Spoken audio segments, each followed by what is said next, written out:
ईसाई जगत के सबसे बड़े धर्मगुरु पोप बोनीफेस एर्थ को एक गुस्साए जमींदार ने उन्हीं के महल में घुसकर थप्पड़ मार दिया था।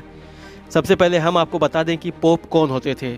दोस्तों, मध्ययुगीन काल में पोप को पृथ्वी पर ईसाई धर्म में ईश्वर का अंतिम प्रतिनिधि माना जाता था और इस तरह उन्हें व्यापक विशेषाधिकार प्राप्त थे और उनके कुछ कर्तव्य भी थे। सबसे बढ़कर उनका कर्तव्य आध्यात्मिक महत्व के मामलों और चर्च के आधिकारिक सिद्धांतों को तय करना होता था।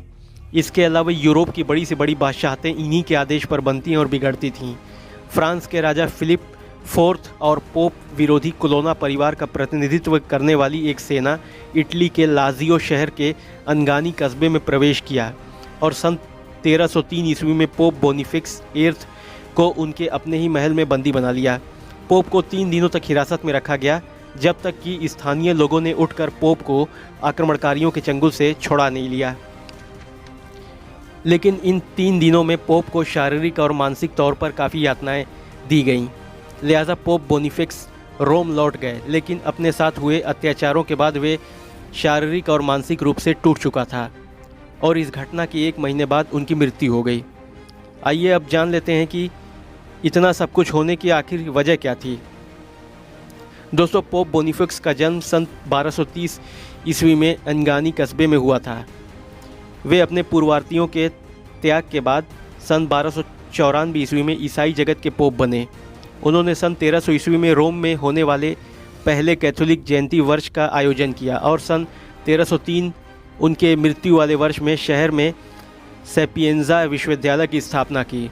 लेकिन पोप बोनीफेक्स को मुख्य रूप से फ्रांस के बादशाह फिलिप फोर्थ के साथ अपने संघर्षों के लिए याद किया जाता है। सन 1296 में पोप बोनीफेक्स ने बुल क्लेरिसिस लाइकोसिस नामी एक फरमान जारी किया, जिसमें पोप द्वारा एक्सप्रेस लाइसेंस के बिना पादरियों पर किसी भी तरह के लगानों को चालू रखने की मंजूरी का बहिष्कार किया। फिर 1302 ईस्वी में उन्होंने पोप की प्रधानता की घोषणा करते हुए एक आदेश जारी किया और आध्यात्मिक शक्ति के लिए खुद को प्रस्तुत करने पर जोर दिया। फ्रांस के बादशाह फिलिप फोर्थ ने पोप के इस आदेश का विरोध किया तथा फ्रांस से विदेशी व्यापारियों के निष्कासन के साथ साथ फ्रांस से पोप के राज्यों को धन और कीमती सामानों के सभी निर्यातों को प्रतिबंधित करने का आदेश दिया। इसके बाद पोप बोनीफेक्स ने फ्रांस के राजा को बहिष्कृत कर दिया और एक फरमान जारी किया, जिसमें कहा कि प्रत्येक मानव प्राणी रोमन पोप के अधीन है।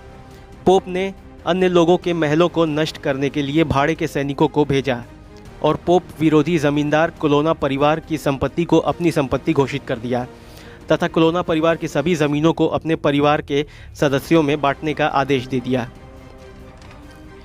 इसके बाद शक्तिशाली कोलोना परिवार का प्रतिनिधित्व करने वाली एक सेना और राजा फिलिप चतुर्थ के मंत्री और कोलोना परिवार का मौजूदा ज़मींदार गिलाउम डी नोगरेट के साथ अनाग्नी कस्बे की तरफ कूच किया, जहां पोप अपने महल में गर्मी की छुट्टियां मना रहा था। उन्होंने पोप का अपहरण कर लिया और मांग की कि वह अपने पद से इस्तीफ़ा दे दे। जब पोप ने इस्तीफ़ा देने से मना कर दिया, तब उसे साइरा कोलोना ने थप्पड़ मार दिया, जिसे इतिहास में अंगानी थप्पड़ के नाम से जाना जाता है।